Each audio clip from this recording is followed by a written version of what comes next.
So, this is The Bookwoman's Daughter. The author is Kim Michelle Richardson. And I believe they are actually very poetic with how they like to romanticize the scenery. It's a lot of sleeping trees and psalms of turkey buzzards, which paints a very nice picture. We come into the setting of 1953 in the backwoods of Kentucky, in Troublesome Town and A Thousand Sticks Town,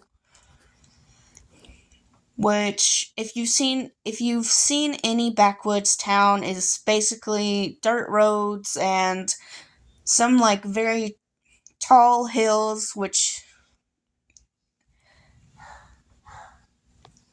and no maintaining of the foliage. You're living around nature rather than constructing nature around you.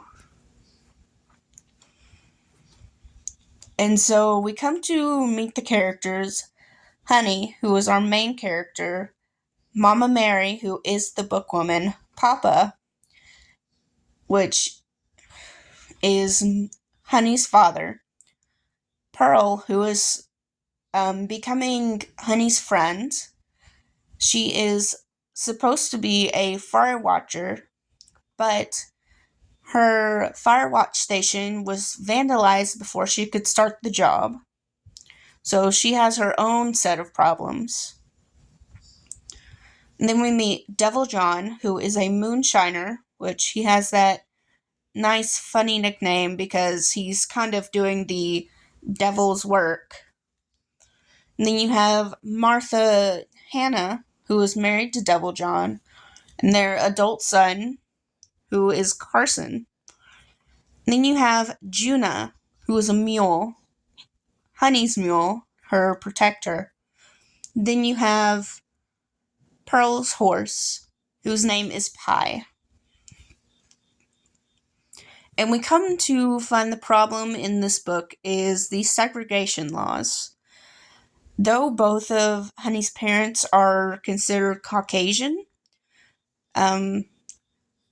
Honey's mother is blue, and per segregation laws, they are not supposed to be married, but they are married, and supposedly, I believe the law thinks that they have procreated outside of marriage because of Honey.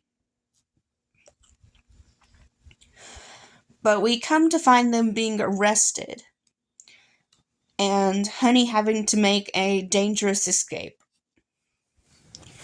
And there's one page where I was actually trying to figure out Honey's parentage, which it seems that the mother died during childbirth, and then you see Honey's second mother come in, and then the first father dies, and so she marries another, a different man, which I don't know if the first father and the second mother were ever actually married, or if they were just some kind of familial relation. But either way, the second set of parents end up raising Honey since she was around 3 months old, I believe. And you can see they were actually really cut off from society by the fact that her first set of parents didn't even know that they were blue. So they just thought everyone looks the way they did. And you actually get to know the name of their gene disorder, which I have no hope of pronouncing. And you can actually know that the gene disorder was a product of incest, which it's described here as twisty vines that knotted, wrapped, and wound around each other. And Honey is actually able to hide her affliction because it's only in her hands and feet. And you can just see from here how outsiders basically thought of them. And I say since they were in the Bible Belt, it was pretty bad. So there is some like religious implications of being immoral and sinners and worse. And they actually, at like 3 months old, wanted to put Honey in a insane asylum.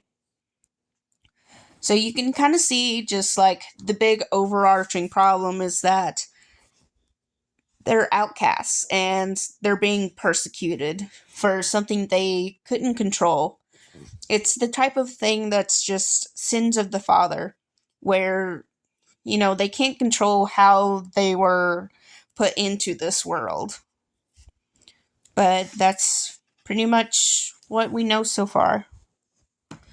Again, this is The Book Woman's Daughter by Kim Michelle Richardson.